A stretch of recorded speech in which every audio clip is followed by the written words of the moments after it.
Le président de l'ACRE et quatrième vice-président du Conseil national de la transition a été placé sous mandat de dépôt hier, jeudi 28 octobre 2021, après 2 nuits passées au camp I du district de Bamako. Selon des sources, le membre du Conseil national de transition a été placé sous mandat de dépôt sur ordre du procureur de la commune Yves Issa Kaou Jim est poursuivi pour flagrant délit. Son jugement est prévu pour ce vendredi. Depuis l'interpellation d'Issa Kaou Jim, la question de l'immunité parlementaire des membres du CNT suscite des débats. Pour Mekassoum Tapo, avocat de la défense, son client est protégé par l'immunité parlementaire. Les membres du CNT n'ont pas le titre de député. Ils sont des conseillers selon la Cour constitutionnelle du Mali. Sont-ils protégés par l'immunité parlementaire? Les Maliens sont divisés sur la question.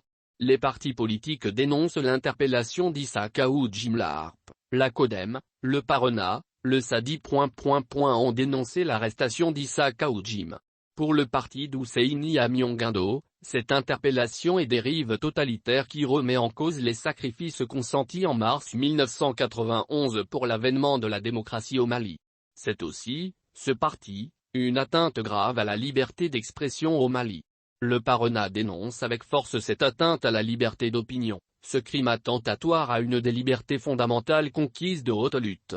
Au rythme où va la justice sélective dans notre pays, un grand nuage plane désormais sur notre démocratie, a déclaré le PARENA.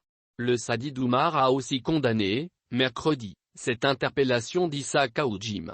Selon des sources proches du dossier, Issa Kaou Jim sera jugé ce vendredi. Va-t-il rentrer à la maison? Va-t-il retourner à la maison centrale d'arrêt de Bamako? Le temps nous le dira. Il faut rappeler que jusqu'au moment où nous mettions sous presse cette information, le Conseil national de transition dont Issa Kaou Jim est le quatrième vice-président ne s'est pas prononcé sur le sujet.